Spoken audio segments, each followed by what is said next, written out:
I represented myself in court because my wife made sure I couldn't afford anyone else. She laughed when I stood up. Not a nervous laugh. A confident one. The kind rich people use when they're about to erase you. "You're too poor to hire a lawyer," she said loud enough for the whole courtroom to hear. And the worst part, they agreed. I saw it in their eyes, in the way the judge sighed, and the way her attorney smiled like this was already over. My hands were shaking, but not because I was unprepared, because I knew what I was about to do would either save me or ruin me for good. I took one breath, looked straight at her, and spoke my first sentence. That's when the room froze. Not because I begged, not because I cried, because I named the one thing she swore would never be spoken out loud. And in that silence, I realized something terrifying. They weren't laughing at me anymore. They were afraid. Before I share my story, I want to know you are here with me. Just say listening in the comments or tell me where you're watching from. I love seeing how far a story like this can reach. Sometimes knowing someone is there makes all the difference. Thank you.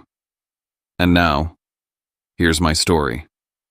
Also, if you've ever been underestimated, cornered, or made to feel small, please subscribe. Not for me, for the next person who needs to hear that you can come back from rock bottom. My name is Zane Rourke, and this is how I went from being the punchline in a courtroom to the reason my wife stopped smiling. The moment I pushed through the heavy doors of Courtroom 5E in Fulton County, Atlanta, I could feel the air already decided against me. You can hear it in a room before anyone speaks. It's in the soft shuffle of expensive shoes, in the bored rustle of paper, and the way people look up and then look away like you're not worth their time. My name is Zane Rourke. I'm 33 years old, and that morning I was representing myself in my own divorce trial, pro se, alone, exactly the way my wife wanted it. I didn't come dressed like a man about to win. I came dressed like a man they could underestimate without guilt. A worn charcoal suit that didn't quite fit the way it used to, a tie I'd owned since before my marriage, and a thin, beat-up briefcase that looked like it had survived more layoffs than board meetings. I kept my head down as I walked to my table. I made a point of moving slowly, like the weight of the moment was pressing my shoulders toward the floor. On the table in front of me sat one yellow legal pad and a plastic cup of room-temperature water. That was it. No laptop, no binders, no paralegals, no legal army whispering in my ear. Just paper water and the version of me they'd already written the ending for. Across the aisle sat Callista Hallow, my wife, like she was watching an awards show she knew she'd win. Callista wasn't just wealthy. She was the kind of wealthy that comes with a private elevator and a PR team that can make a scandal disappear before it hits the noon news. She was the CEO of Hallow Freight Systems, one of the biggest logistics and shipping operations in the region. Midtown Atlanta's glass towers wore her name like a perfume. She didn't glance around the courtroom like a normal person. She owned the space without needing to say it out loud. Her table looked like a war room. 2 paralegals with sleek laptops, stacks of neatly bound exhibits, color-coded tabs, a pitcher of cold water with actual glass cups. Small details meant to signal who mattered and who didn't. And at the center of it all sat Dashiell Crowe, her attorney. In legal circles, his reputation was a warning label. He wasn't known for winning with brilliance. He was known for winning by leaving the other side with nothing left to stand on. Not money, not dignity, not even a clean story to tell afterward. People said Dashiell didn't just defeat opponents, he dismantled them. The courtroom had a quiet collective confidence that I was about to be dismantled. Callista leaned back, crossed her legs, and laughed when she saw me. Not a polite laugh, not a nervous laugh. A real one, sharp, satisfied, and aimed. "You're too poor to hire a lawyer," she said loud enough to bounce off the wood paneling and land in the laps of strangers. A couple people in the gallery snickered. I heard the small, ugly sound of agreement travel through the room like a ripple. The kind of agreement that isn't spoken because it doesn't need to be. It's written all over faces. That laugh wasn't just humiliation, it was a signal flare. A reminder to her side that she'd cut me off clean months ago. The joint accounts locked, the credit cards we used for everything canceled. The emergency fund I thought existed moved somewhere I couldn't touch.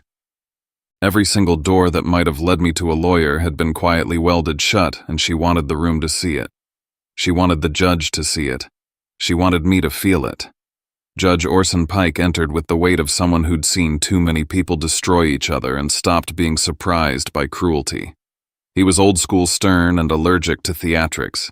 The kind of judge who didn't care how pretty your pain was. He cared whether you wasted his time. He scanned the docket, his expression already tired, then looked up and took in the scene: Callista's polished legal machine on one side, and me with my yellow pad on the other. When the clerk called the case, Daschle stood as if he'd practiced the movement in a mirror. "Daschle Crowe for the respondent, Ms. Callista Hallow," he said smoothly. His voice belonged in a commercial for power and certainty. The judge's eyes shifted to me, and for the petitioner I stood. The scrape of my chair against the floor sounded louder than it should have, like the room was holding its breath just to hear whether I would stumble. Zane Rourke. "Your Honor," I said, keeping my voice steady on purpose. "I'm representing myself." Judge Pike's face tightened in that familiar expression, disappointment disguised as patience. He exhaled slowly through his nose, then leaned forward just enough to make the warning land. "Mr. Rourke, I'm going to ask you this once. Your wife is the CEO of a major corporation.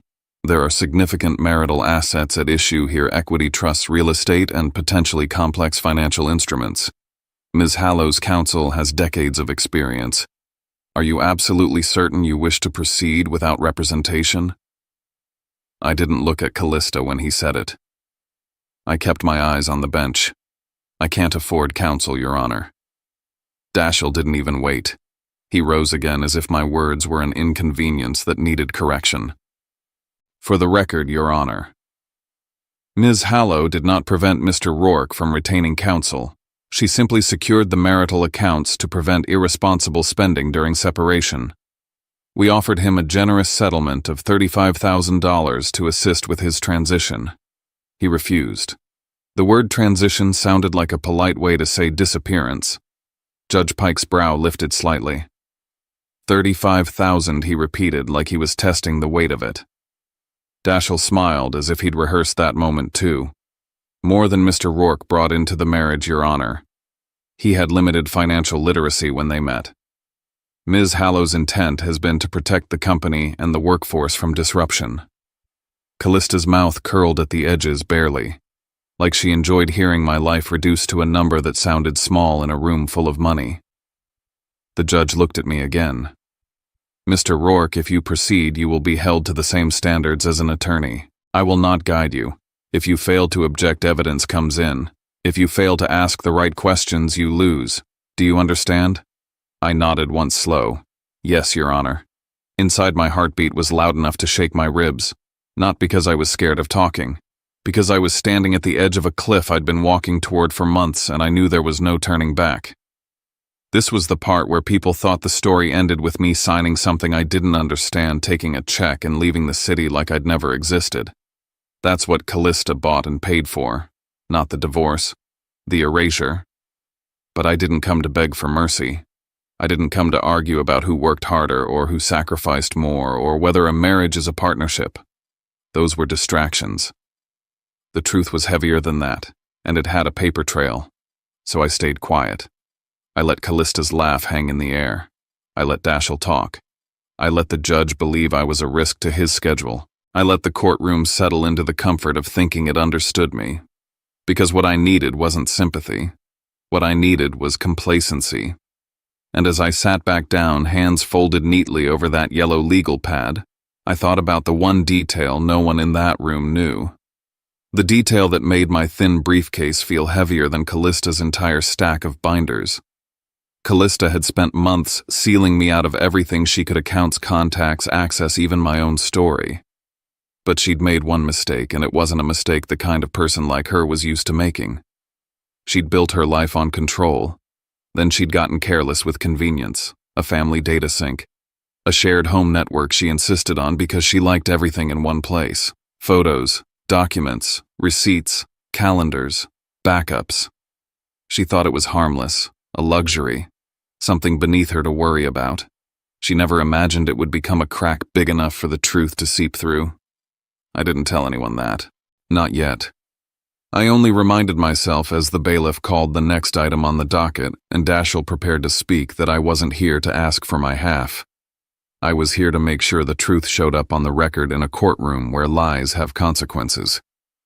Dashiell Crowe began the way men like him always begin, by deciding who I was out loud before I got the chance to define myself.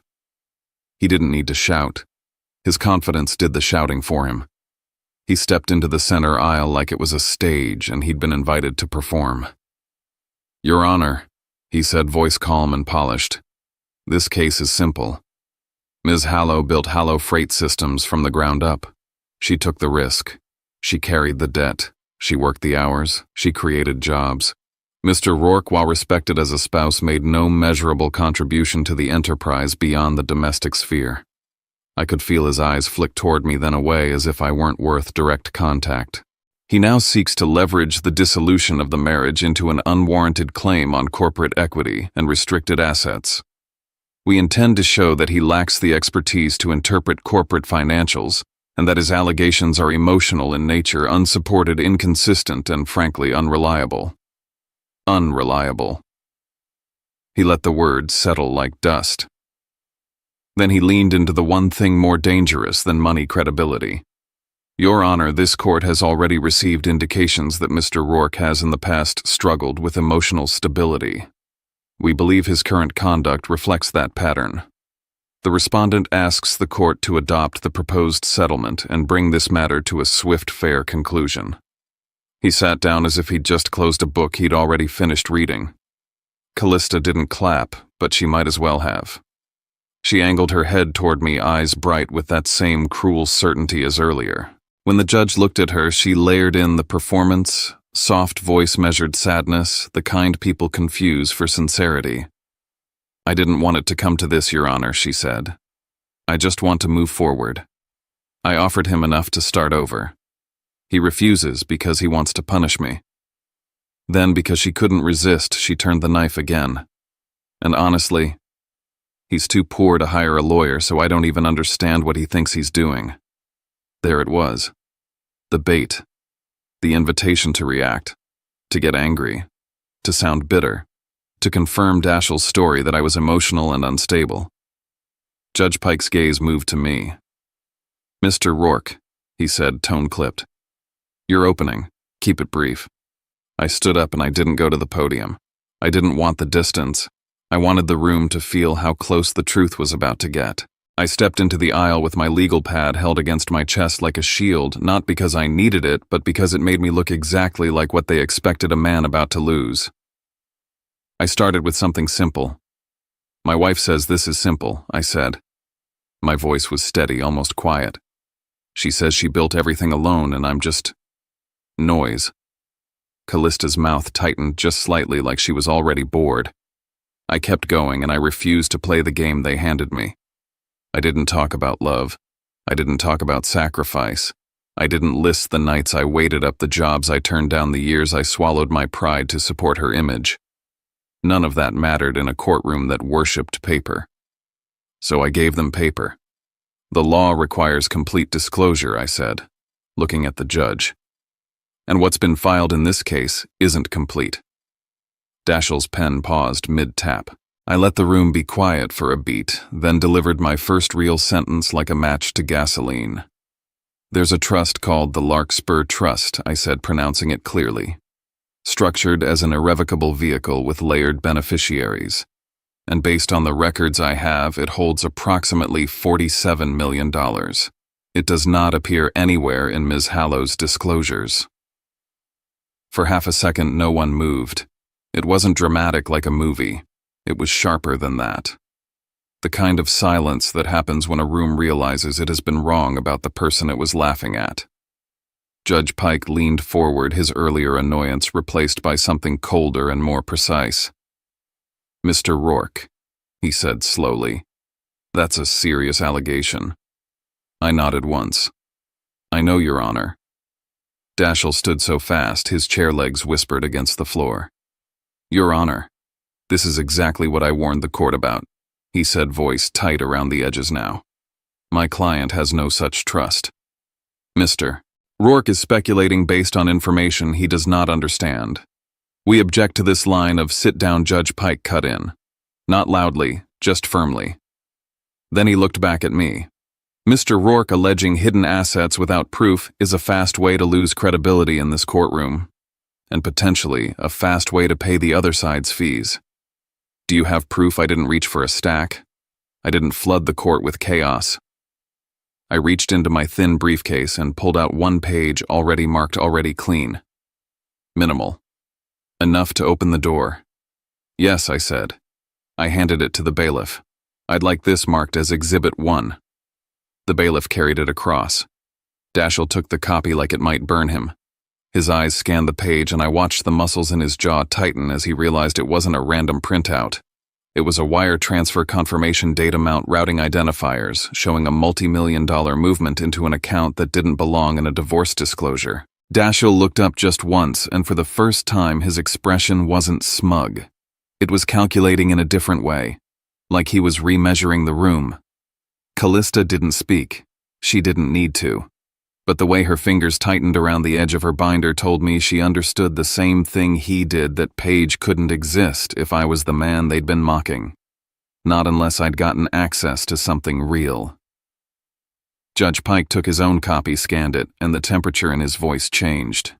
"Mr. Crow," he said, eyes still on the paper. "You'll respond to this." Daschle cleared his throat.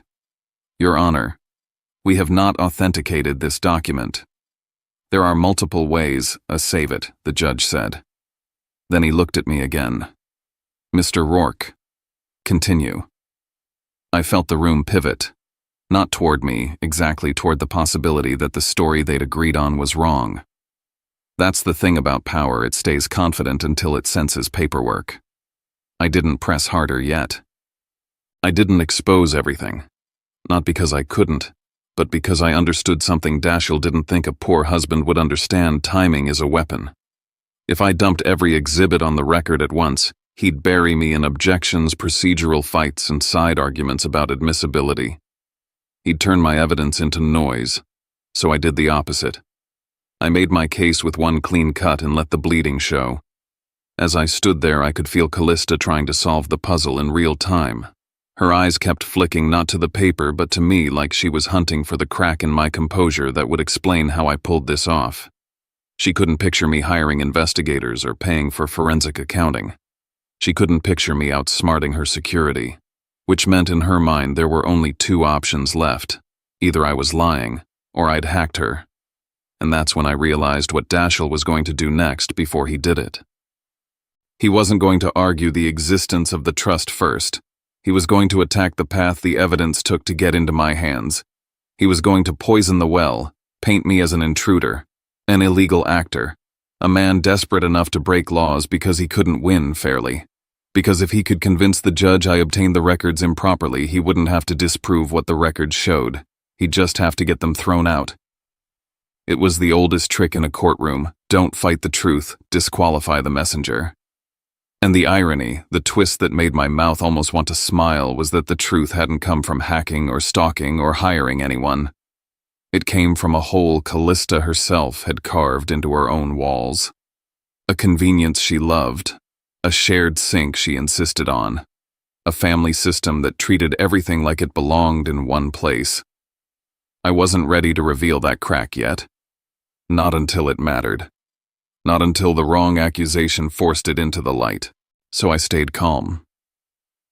I let Daschle reset in his chair, already plotting his next angle.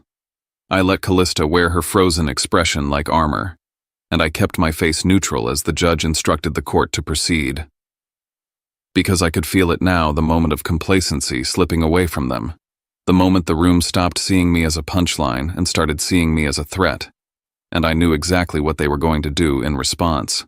They were going to come for my credibility next. They were going to try to make the judge hate me, and I was going to let them try. By the time Judge Pike told the court to proceed, the laughter from earlier had gone thin. It wasn't gone completely. Atlanta has plenty of people who enjoy watching someone fall, but it had quieted into something sharper, more cautious. Daschle Crow didn't look rattled so much as recalibrated. He'd learned in real time that I wasn't going to sob into a settlement. So he did what predators do when the first bite doesn't kill. He sent in a witness to make the room feel safe again. "I call Wesley Sutter," Daschle announced. Wesley Sutter was the CFO of Hallo Freight Systems, and he walked to the stand like he belonged there. Tailored suit, clean cuffs, a wedding ring that glinted when he raised his hand to take the oath. He had the kind of face companies loved putting on investor calls, steady, reassuring, a man who could say everything is fine while the building burned behind him. Daschle approached like they were old friends. "Mr. Sutter, you oversee the finances of Hallo Freight Systems, correct?" "Yes," Wesley said, voice calm. "And in that role, you're familiar with the company's accounting practices, audits, and financial disclosures." "I am." Daschle paced a step, letting the juryless courtroom absorb the performance. "Have you ever heard of the so-called Larkspur Trust?" Mr. Rourke referenced. Wesley didn't even blink. "No." "Have you ever directed company funds into hidden accounts for the purpose of concealing assets from this court?" "No." "Is it your testimony under oath that Hallo Freight Systems books are audited, compliant, and above board?" "Yes," Wesley said, steady as a metronome. "Our books are audited annually. All transfers are operational. Vendor payments, expansion costs, consulting, logistics, infrastructure, standard business." Daschle turned slightly toward the bench as if presenting a solved equation. "Thank you. No further questions." The message was clear. I was confusing adult money with my own bruised ego. A bitter husband grabbing for conspiracy because he couldn't handle being left behind. Judge Pike looked at me. Mr. Rourke. Cross. I stood and I left my yellow pad on the table. I didn't want to look like I was reading. I wanted to look like I was remembering. I walked toward the witness stand slowly, the way you walk toward someone you've known long enough to know where the lies sit in their throat. Wesley's eyes flicked to mine, and in that half-second I saw recognition tighten his jaw. We weren't strangers. That mattered. "Good morning, Wesley," I said. He swallowed once. "Mr. Rourke." I kept my voice even. "How long have we known each other?" Daschle rose instantly. "Objection. Relevance." Judge Pike didn't even glance at him. "Overruled. Answer." Wesley cleared his throat. "About 9 years. And you've been in my home?" I continued, not raising my voice more than once. Wesley hesitated. "Yes. You've eaten dinner at my table," I said, watching his hands. "My cooking, my wife's cooking. You've sat across from me and talked about the company like it was a family." Daschle shifted, annoyed. "Your Honor, Mr. Crow," the judge warned, and Daschle sat back down. I nodded once like I was just building a timeline. "So you know I'm not a man who throws names around in court because I'm emotional." Wesley's nostrils flared slightly. "I'm not here to comment on your motivations." "No," I said. "You're here to tell this court the books are clean." I took one step closer. "Wesley, do you remember the corporate retreat in Asheville?" A small twitch hit the corner of his eye. "I attend many retreats. This one was at the Grove Park Inn," I said calmly. 2 winters ago. The company rented out half a floor. There was a ski trip the next morning." Daschle leaned forward, interest sharpening. Wesley's voice tightened a fraction. "I remember." "Do you remember leaving your laptop with me?" I asked, "because you didn't trust the hotel safe and you didn't want to carry it down to the bar." Daschle sprang up again. "Objection. Speculation and improper foundation." "I can lay foundation," I said without looking at him. Judge Pike held up a hand. "Mr. Rourke, keep it focused. Mr. Sutter, answer the question." Wesley's mouth opened, then closed. He tried for smooth. "I may have." "You did," I said quietly enough that it didn't sound like an attack. "You were drinking.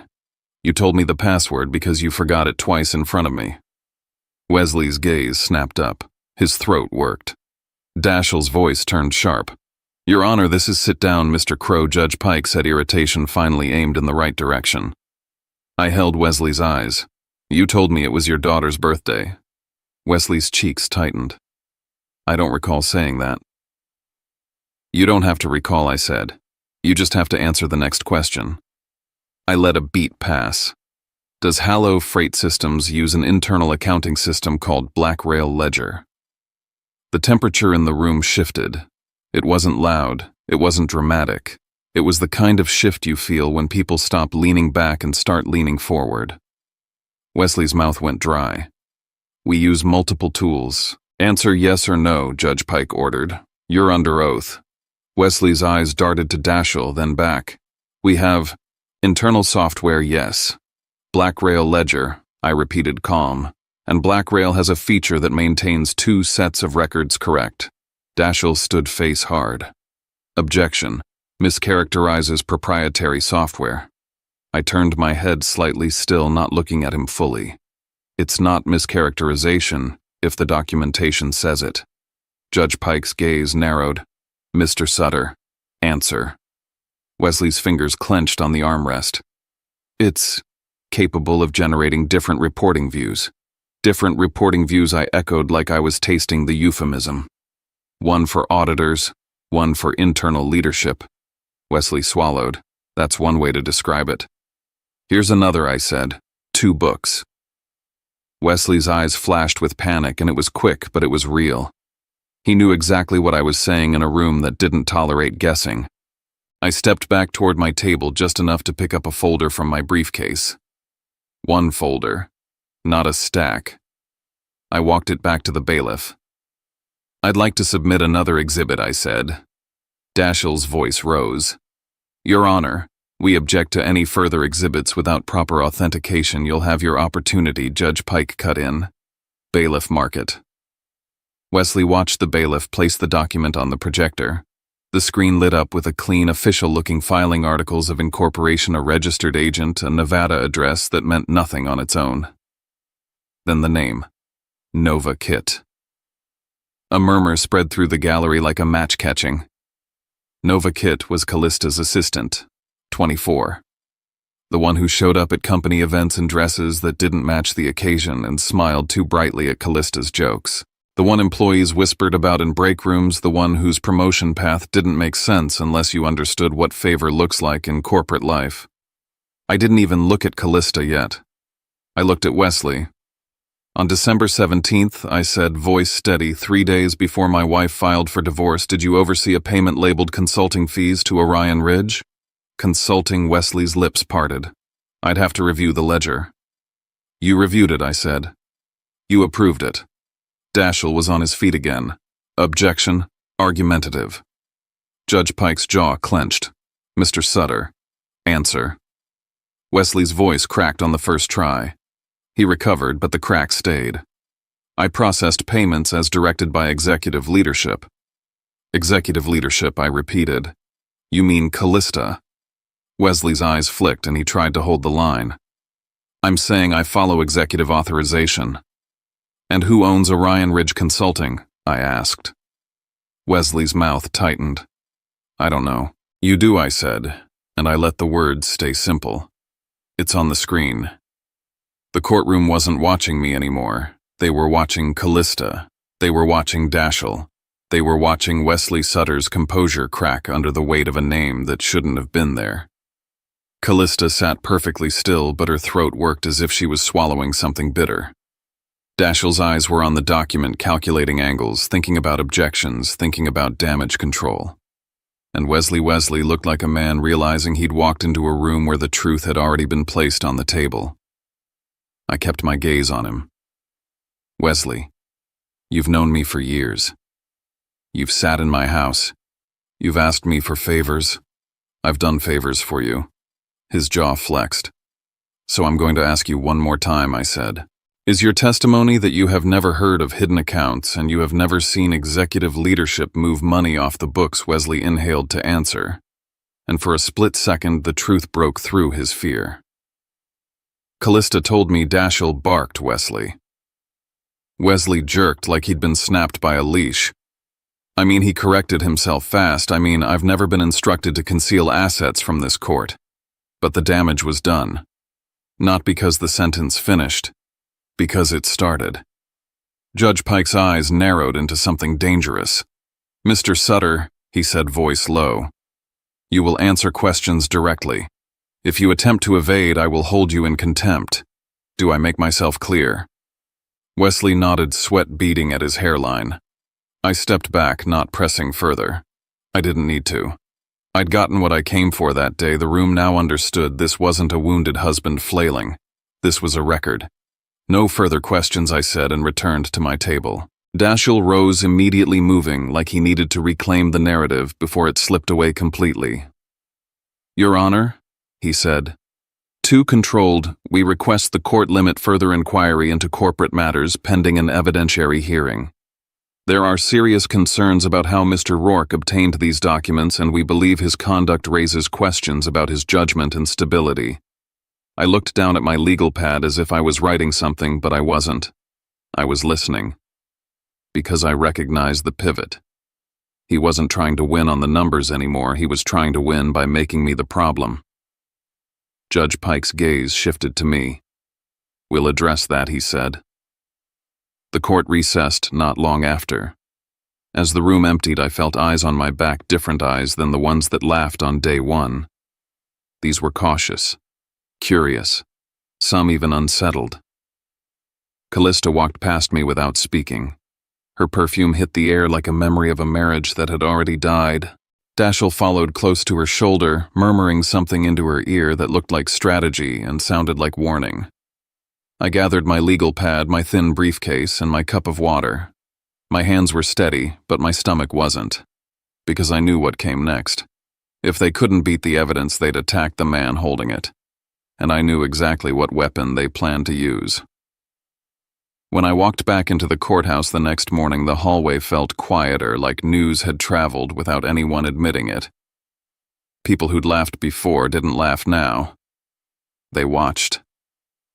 Some stared too long and then looked away when I met their eyes. The energy wasn't friendly. It was wary. Like the room had learned I wasn't safe to dismiss. I wore the same kind of simple suit, same thin briefcase, same legal pad. I didn't upgrade my appearance because I didn't need to. If anything, the contrast helped. It made it harder for anyone to explain away what was happening as some polished legal trick. I looked like a guy who shouldn't have power, and that made the power I carried more unsettling. Callista was already seated when I entered, posture straight, expression sealed. No public laughter today, no theatrical pity. She'd brought a different face, calm, cold, almost bored.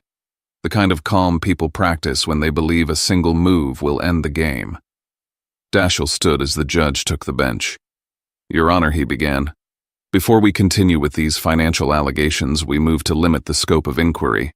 Mr. Rourke has attempted to turn this dissolution into a corporate investigation. It's a diversion. More importantly, it's founded on information he has no expertise to interpret. Judge Pike's eyes narrowed. Mr. Crow, you may argue relevance, but the court will decide what's relevant. Dashiell nodded as if he'd expected that. Understood. Which is why we also move to address Mr. Rourke's competence and credibility as a witness. The word competence landed like a door locking. He held up a document.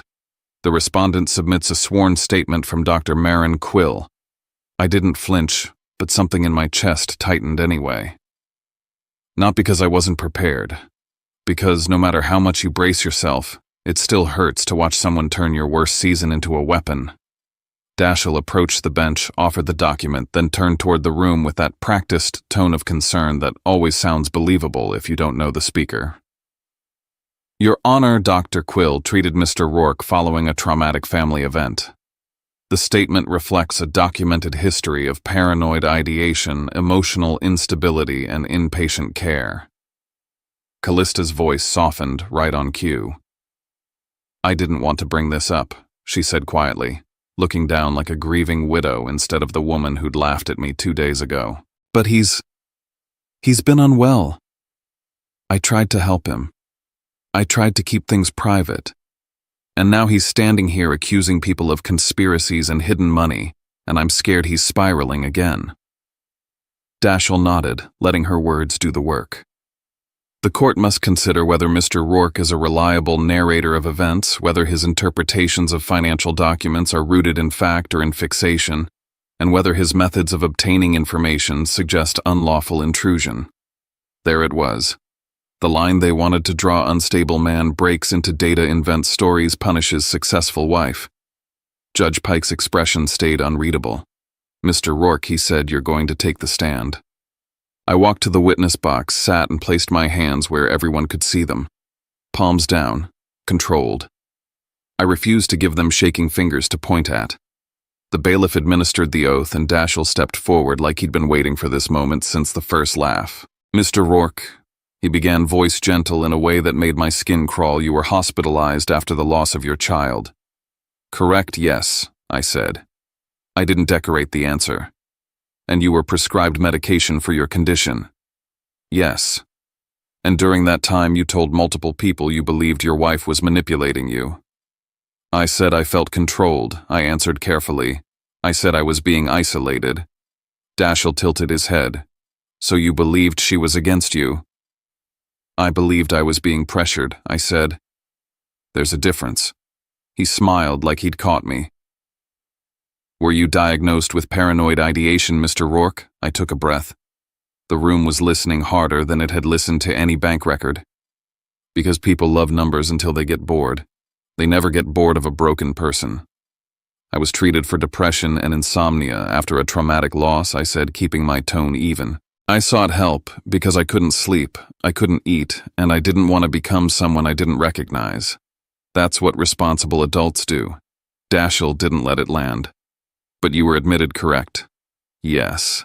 And now you're standing in court without counsel, making allegations involving offshore accounts, internal accounting systems, and trusts worth tens of millions of dollars."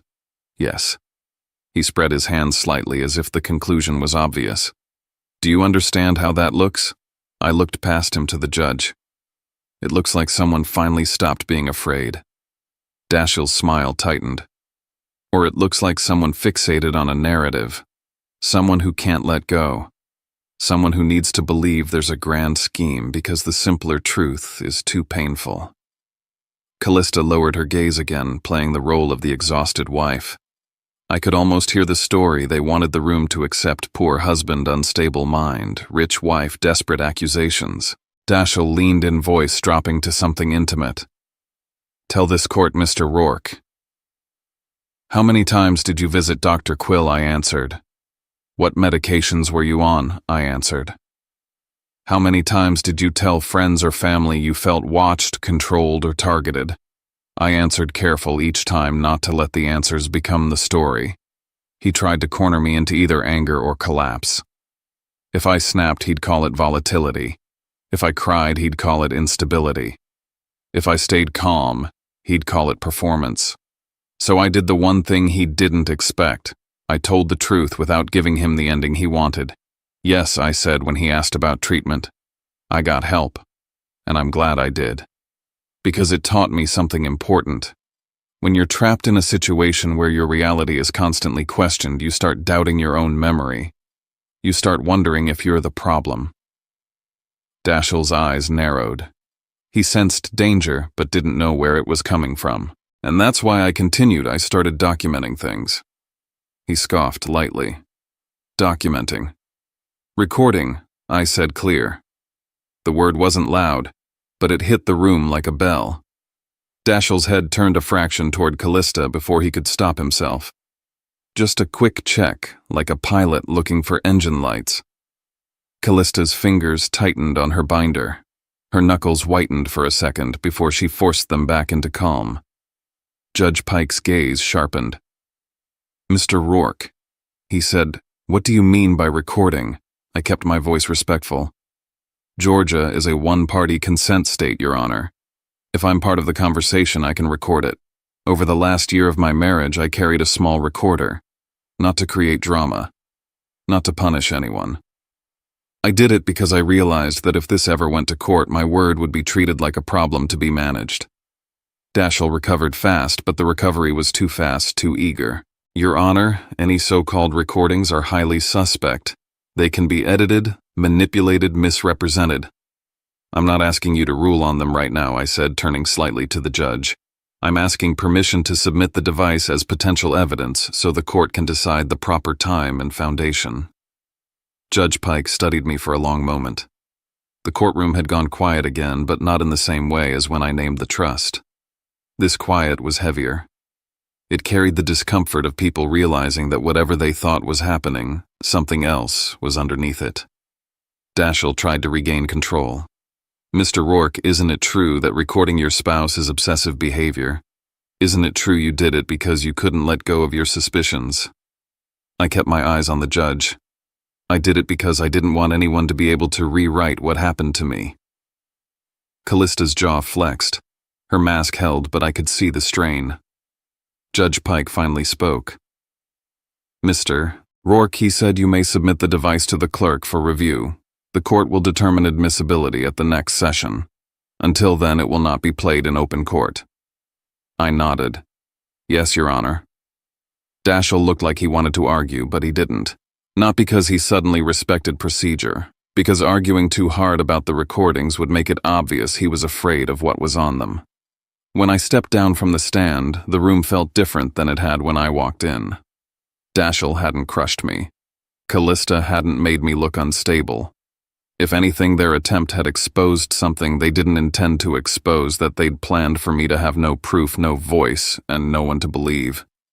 Outside the courtroom, the hallway air felt colder. I handed the small storage device to the clerk the way the judge instructed, watched it disappear behind the counter like a sealed envelope. And for the first time that week, I allowed myself a breath that wasn't shallow. They wanted to turn me into a man no one could trust. They wanted the judge to see me as a liability. But the more they tried to paint me as unreliable, the clearer it became why I had needed evidence in the first place. And as I walked down the courthouse steps into the Atlanta sun, I already knew what the next day would bring. They'd lose ground on the finances if the recordings ever saw light, so they'd fight like hell to keep them buried. That was fine, because I wasn't asking for permission to be heard anymore. I was building a record they couldn't laugh off. By the time I walked back into courtroom 5E, the clerk already had my little storage device logged and sealed like it mattered. That alone changed the air. 2 days earlier, I was the guy with a yellow legal pad and a paper cup. Now I was the guy who'd forced the court to create a chain of custody. People act different when the paperwork says you're real. Callista sat perfectly composed at the defense table, but her stillness wasn't confidence anymore. It was restraint. Dashiell Crowe kept his face neutral, yet I could tell he'd spent the night building fences in his head, trying to predict where the next blow would land. Judge Orson Pike took the bench and didn't waste a second. "Before we continue," he said, "voice firm, this court will address the proposed audio evidence. Mr. Rourke has represented that these recordings may contain admissions related to concealed assets and interference with witness credibility. If the content suggests criminal conduct such as bribery, fraud, or coercion, the court will consider it under the appropriate exception. Mr. Crowe, you may be heard." Dashiell rose smooth as ever, but the ease was slightly forced. "Your Honor, marital communications are protected. Allowing private conversations into open court is a severe intrusion. Additionally, audio can be manipulated. We're in an era where technology can fabricate voices. The risk of prejudice is enormous." Judge Pike's eyes didn't soften. "Then give me more than fear and buzzwords," he said. "Specific objections. Specific foundation issues. If your position is that the audio is fabricated, you'll have the opportunity to request authentication procedures. But I'm not excluding evidence based on a vague suggestion that anything could be fake." Dashiell's jaw tightened. He nodded once. "Understood, Your Honor. At minimum, we object to playing anything publicly without first reviewing it." I stood before he could keep controlling the tempo. "Your Honor, may I lay foundation?" Judge Pike gestured. "Proceed." I kept it plain. No speeches, no anger. I started carrying a recorder after Ms. Hallow locked me out of the joint accounts, changed passwords on shared services, and cut off access to our financial records, I said. After that, she began saying directly that if I pushed back, she'd prove I was unstable. Not as a metaphor, as a plan. Callista's eyes flickered just once. "I'm not asking to play hours of personal conversations," I continued. I'm asking to play a segment that directly relates to undisclosed assets and to using medical paperwork to discredit me. I'm also asking to play it in open court because if we keep dancing around it, we'll burn a day arguing about it instead of facing it." Daschle interrupted sharp. "Your Honor, this is exactly what Judge Pike cut him off with a single look. Mr. Crow, enough." He turned to me. "Mr. Rourke, you understand that if this contains evidence of criminal conduct, it changes more than this divorce." "Yes, Your Honor," I said. "That's why I'm bringing it here." Judge Pike leaned back, expression hard. "I'm allowing it for the limited purpose of determining relevance under the exception for wrongdoing. If the recording suggests bribery, fraud, or threats designed to manipulate proceedings, the privilege you're hiding behind doesn't apply the way you want it to." Bailiff. The bailiff took the device from the clerk, walked it to the court system, and plugged it in. A simple media player popped onto the screen. The room went so quiet I could hear the faint hum of the AC in the vents. Callista sat upright, chin slightly raised, but her throat moved like she'd swallowed something sour. Daschle didn't object again. He just stared at the defense table for half a second, like he was silently asking her why he hadn't been warned. "Play it," Judge Pike ordered. Static crackled, then her voice filled the room. Not a courtroom version of her voice. Not the soft, wounded tone she used for judges and cameras. This was the voice I knew from our kitchen late at night when she thought she didn't have to pretend. "You really think anyone's gonna believe you?" Callista's recorded voice said low and contemptuous. "You're broke. You're emotional. You've already got a file. All I have to do is pull one thread and you'll fall apart." My own recorded voice came through next, thinner, exhausted. "You're hiding money." Her laugh on the recording wasn't the same laugh she used in public. It was uglier. Money moves. That's what money does. Offshore, domestic, whatever. You don't touch it. You don't even get near it. Then the line that turned the judge's face from stern to dangerous. "And if you try," Callista said on the audio, "I'll have Dr. Quill write whatever I need. You want paranoid. You want manic. I can buy a label. I already did. People like you don't win court fights. They get declared incompetent. I didn't move. I didn't blink. I let the sound do what sound does. It bypasses arguments and goes straight into people's bones." The recording continued, and Callista's voice sharpened. "You think the trust is for you? That's adorable. That's not how this works. You go after it, I bury you. I'll make sure your lawyer never calls you back, and if you try to stand up in front of a judge, you'll look like a man having an episode." The clip ended with a soft click, and the silence afterward felt heavier than the audio itself. Even the court reporter's fingers paused like she needed a second to remember she was supposed to keep typing. Judge Pike took off his glasses, slowly cleaned them like his patience was being polished into a weapon, then put them back on. He looked directly at Daschle. "Mr. Crow," he said, voice quiet, "did your client just admit to purchasing a medical diagnosis to influence legal credibility?" Daschle stood pale around the edges. "Your Honor, we have not authenticated this.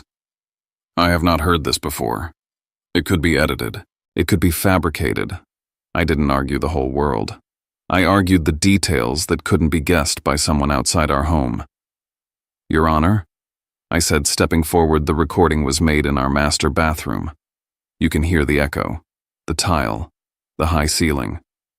There's also a line right before this segment that references the brass sailboat soap dish on the counter. That's not something a stranger would know, and it's not something you'd pull from a financial file." Judge Pike held his gaze on me. "Noted," he said. "Mr. Crow, if you want a forensic review file, the appropriate motion. But at this moment, I'm treating this as relevant and deeply concerning." Callista finally spoke, voice sharp. "That's taken out of context." Judge Pike's head snapped toward her. "You will not speak out of turn," he warned. "If you do it again, you will be sanctioned." Callista's lips pressed into a thin line, but her eyes were no longer calm. They were calculating, angry, and for the first time uncertain. I inhaled once, and made the next move as simply as possible. "Your Honor," I said, "I also have a witness present to address the affidavit submitted by Dr. Marin Quill." Dashiell's head lifted so fast it looked like it hurt. Your Honor, Judge Pike raised a hand. Who is the witness, Mr. Rourke? I turned toward the back of the courtroom. Dr. Maren Quill. The doors opened and she walked in like someone who hadn't slept in days. Her hair was pulled back too tight, her face washed out, her eyes red-rimmed. She looked less like an expert witness and more like a person who'd been cornered by her own choices. Dashiell's composure cracked for the first time in a way the room could see. He glanced at Callista with a look that wasn't partnership anymore. It was accusation. Dr. Quill took the stand, raised her hand, and swore the oath with a trembling voice. I approached carefully. I didn't want to bully her. I wanted the court to see the difference between pressure and truth. Dr. Quill, I asked you treated me after the loss of my child. Correct, yes, she said, barely audible. And you signed a statement submitted to this court that described me as suffering from severe paranoid ideation. She swallowed. Yes. Is that statement accurate? I asked, keeping my voice steady. Her eyes flicked to Callista for half a second, then to the judge, then down to her own hands. No, she said. Judge Pike leaned forward. Doctor, he said, speak clearly. Dr. Quill's voice rose with a sudden burst of fear. No, it's not accurate. He had depression, grief, insomnia. He was not delusional. He was not paranoid in the way that statement implies. The courtroom exhaled all at once, like everyone had been holding their breath for permission to react. Why did you sign it? I asked. Her hands shook harder. Because I was pressured, she said. Then she shut her eyes like she couldn't believe she was doing it. And because I accepted help. I shouldn't have accepted. Judge Pike's voice went flat. Define help. Dr. Quill opened her eyes and looked straight at the bench. A debt was handled, she said. A financial problem that could have ruined me. I was told what language to use, what diagnosis would be useful. Dashiell shot to his feet. Your Honor, we object. This witness is not credible. This is Judge Pike, snapped. Sit down. Then quieter but far more threatening, he added, the only credibility issue I'm seeing right now is the one forming around your client.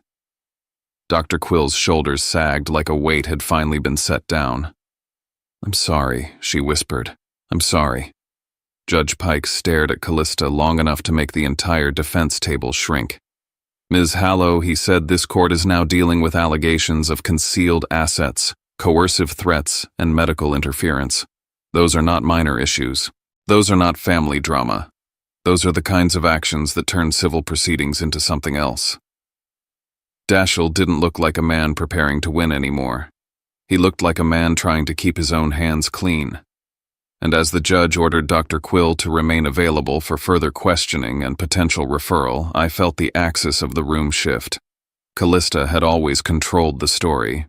She controlled what people saw, what they believed, what they repeated. Now the story was playing itself in her own voice on the record. The only thing left for her to do was react. And reaction, I'd learned, was where she made mistakes. The next phase moved faster than I expected because once a courtroom smells smoke, it stops asking whether there's a fire. Dashiell tried to slow it down anyway. He stood and requested a recess to evaluate potential criminal exposure and to protect his client's rights. He dressed it up in polished language, but it was still what it sounded like. He wanted time to regroup, to patch holes, to decide whether he was still willing to stand next to Callista at all. Judge Pike didn't even blink. Denied, he said.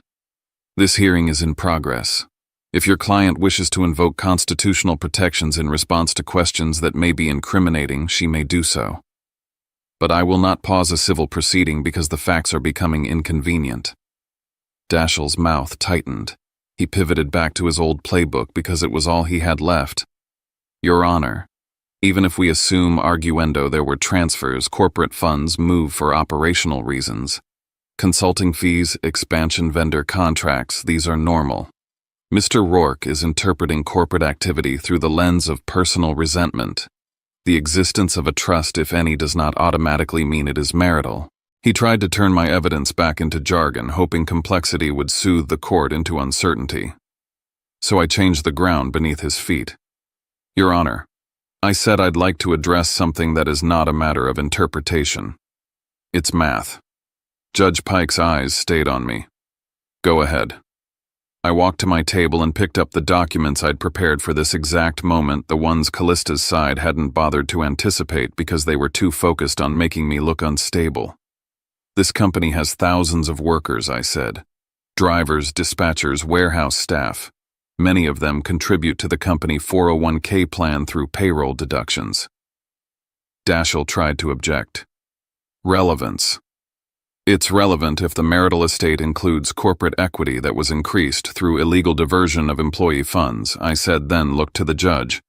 And it's relevant if the court is considering emergency control to protect assets. Judge Pike nodded once. Proceed.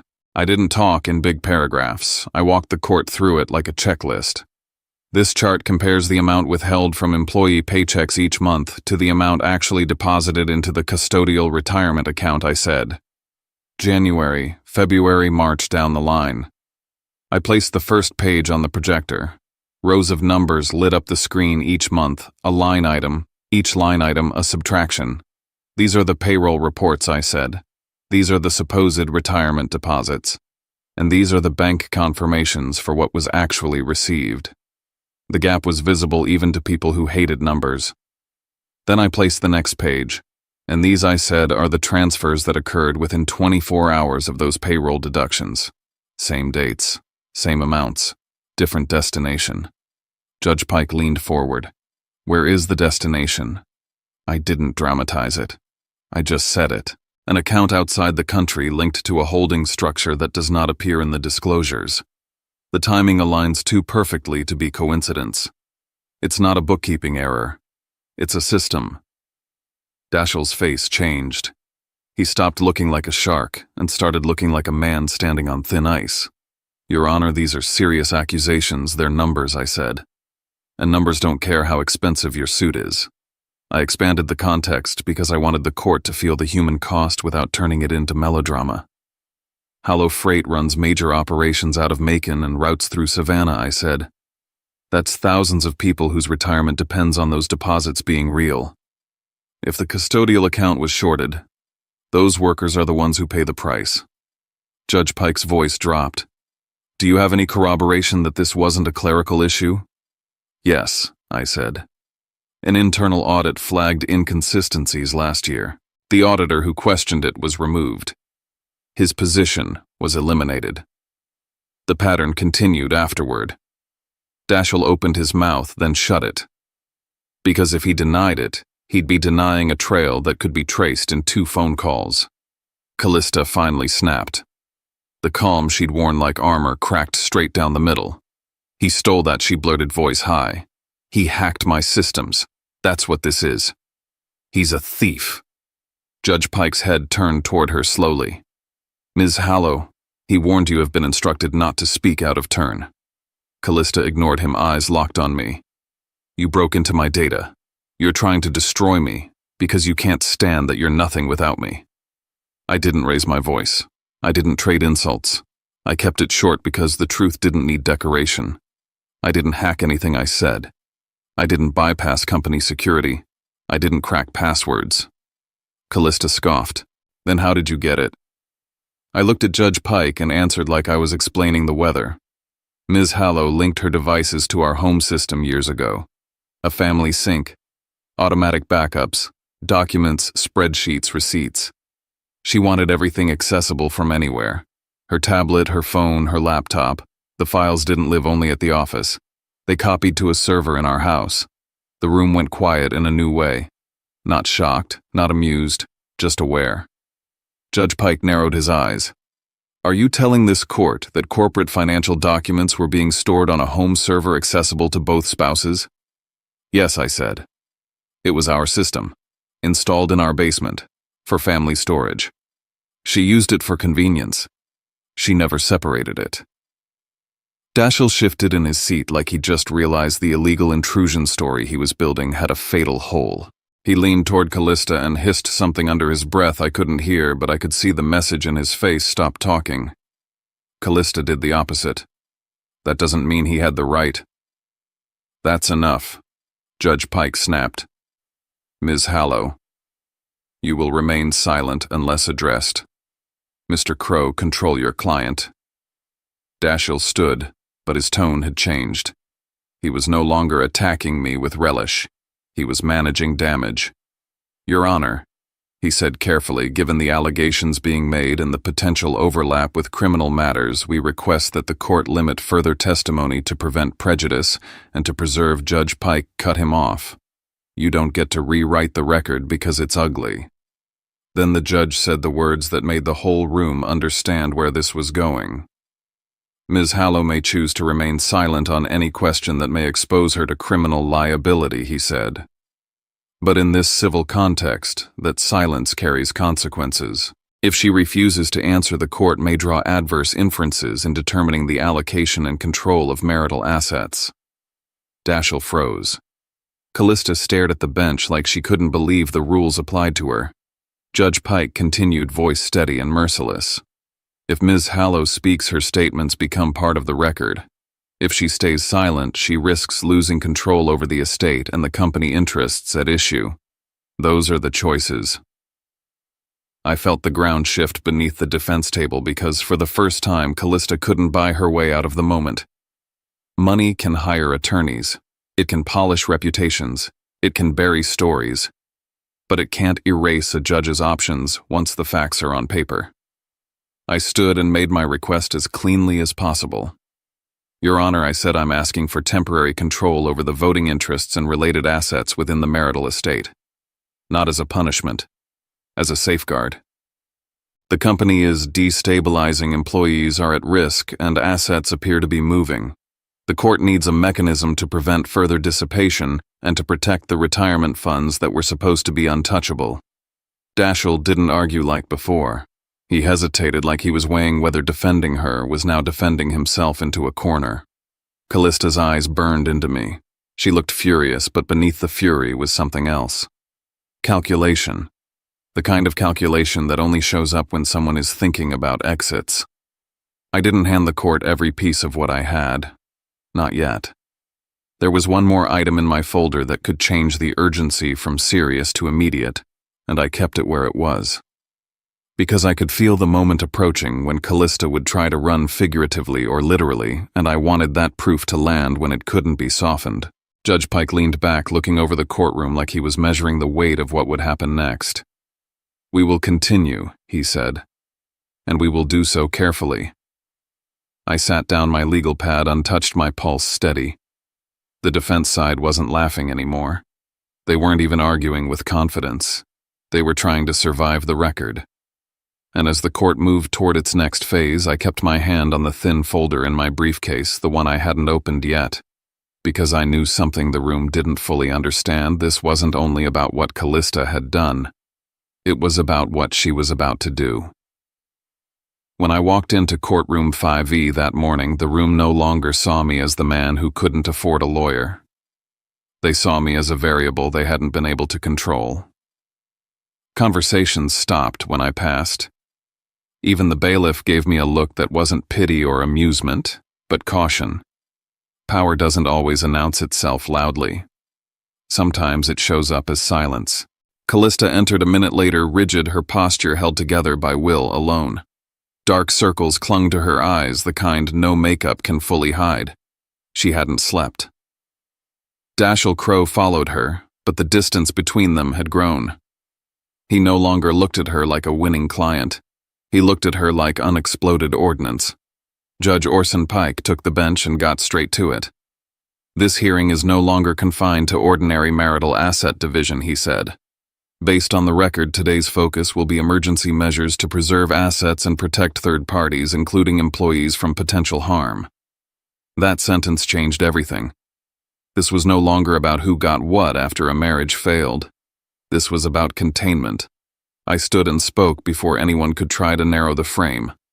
I didn't dramatize. I organized. Your Honor, I said, the record now reflects a pattern. An undisclosed trust. Repeated transfers beyond jurisdiction. Dual internal accounting. A shell entity under the name of Ms. Kitt. A medical affidavit obtained through improper influence. And payroll deductions that do not arrive where employees were told they would. I paused long enough for the words to settle. Under a civil standard, the court does not need certainty beyond all doubt. It needs sufficient grounds to act to prevent harm. Judge Pike nodded. What relief are you seeking, Mr. Rourke? I am not asking for half, I said.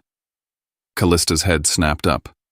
I am asking for temporary control of the voting interests associated with the marital estate, not as a reward, as a safeguard.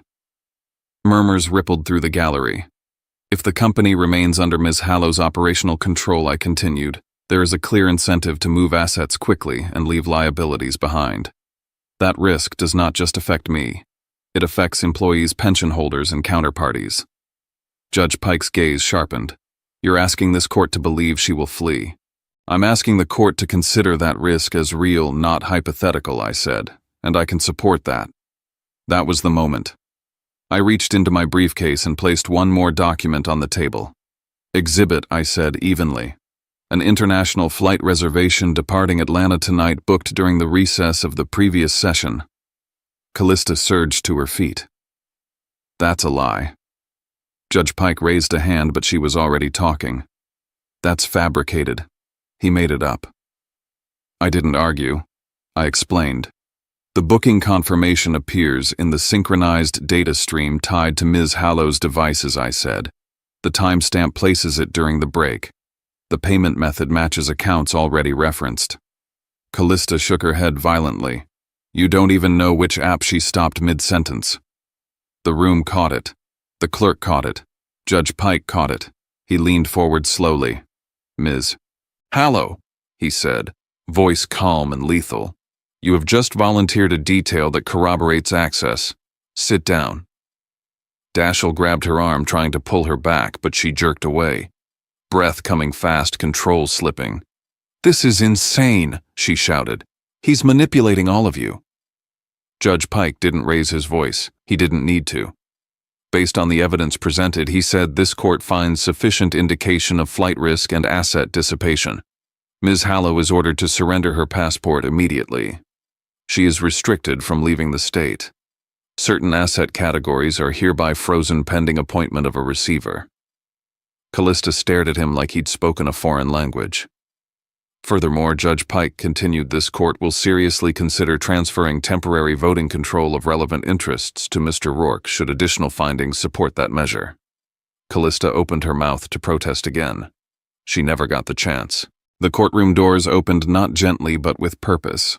A group of men and women in dark jackets stepped in, badges visible. The lead agent spoke clearly. Callista Hallow. She said, we have a warrant for your arrest in connection with securities fraud, embezzlement, money laundering, and interference with medical records to manipulate legal proceedings. The sound that left Callista wasn't a scream. It was emptiness, like air leaving a punctured tire. Dashiell stepped back instantly, hands raised, already shifting roles. I request immediate access to transcripts, he said. Statements made today are now evidentiary. Agents moved in. Handcuffs clicked. Callista didn't fight. She didn't beg. She simply stared ahead, eyes unfocused, as if she'd just realized the game had ended several moves ago. I watched without satisfaction, without joy, just clarity. When the room finally settled, Judge Pike motioned me forward. Mr. Rourke, he said quietly, the market will react fast. The company may not survive the day without intervention. I am issuing an emergency order to prevent the board from liquidating assets to conceal exposure. He held my gaze. This does not end here. I know, I said. As I left the courtroom, I understood something fully for the first time. Winning inside a courtroom is one thing. Holding the line afterward is something else entirely. The order came through less than an hour later. Temporary authority over the voting interests tied to the marital estate paired with a court-appointed receiver. Oversight. Accountability. No room for improvisation. Power. I learned quickly is not a throne. It's a chair that's always on fire.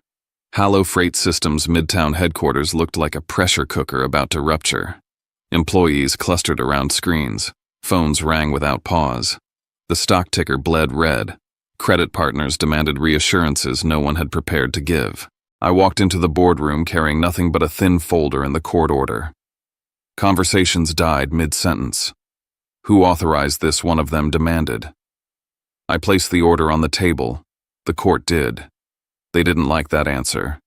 They talked about liquidity, about selling divisions, about cutting loose anything that might attract scrutiny. I listened, then spoke plainly. "You're not saving the company," I said. "You're trying to outrun it." That earned me stares full of contempt. So I opened the folder. Emails, approvals, transaction chains, evidence of kickbacks and pre-scandal stock moves. I didn't raise my voice. I didn't accuse. I simply laid out options. "You can resign and cooperate," I said. "Or I can forward this to the task force currently imaging your servers." No one argued after that. My first public move was simple. I announced that restoring the employee retirement fund was the top priority. Independent audit. Full transparency. I called union reps myself. I spoke to operations leads in Macon and Savannah. I told them the truth, things were bad, but their pensions would not be used as collateral for someone else's escape. That decision changed the atmosphere overnight. Support spread faster than fear ever had. Late that night, alone in what used to be Callista's office, I found the final piece. A safe hidden behind a painting, inside hard drives, a ledger, and notes that reached back before the marriage. My name wasn't written with affection. It was written like a target. My family's land by the Chattahoochee, a plan to acquire it through marriage, development projections. The truth didn't make me angry. It made everything make sense. I didn't confront anyone. I followed procedure. I secured the evidence, contacted the receiver, and looped in federal investigators. Truth doesn't need theatrics when it finally has the right audience. Months later, the company stabilized under oversight. The pension fund was restored. Investigations continued. Accountability followed. I went back to the beginning, to the quiet place where my family's name was etched in stone. I placed a copy of the court order there. Proof that something taken under false pretenses had been protected at last. On my first day in that courtroom, they laughed because I was poor, because I was alone, because they believed silence meant weakness. They were wrong. Silence is only weakness when the truth has nowhere to go. When everything finally went quiet, when the courtrooms emptied and the headlines moved on to the next scandal, I found myself sitting alone with a feeling I hadn't expected. It wasn't triumph. It wasn't revenge. It was weight. The kind that settles in your chest when you realize survival has a cost, even when you win. I kept replaying that first day in court, the laughter, the assumptions, the way my existence had been reduced to a balance sheet and a sneer. For a long time, that memory burned. Now it felt distant, like a scar you only notice when the weather changes. What stayed with me wasn't the humiliation, but the clarity that followed it. I learned that power rarely announces itself honestly. It disguises itself as confidence, as professionalism, as inevitability. And when people believe that disguise long enough, they stop questioning it. I had been one of them once. I thought keeping my head down was dignity. I thought silence was safety. I was wrong. Silence only protects the people already holding the microphone. Standing up didn't make me fearless. It made me visible. And visibility is terrifying when you've been taught that being seen is a liability. There were nights after it all ended when I sat awake listening to the city outside my window, wondering how many others were still trapped inside stories written by someone else. People told me I was strong. I didn't feel strong. I felt stubborn. I felt tired. But I also felt something I hadn't felt in years, grounded.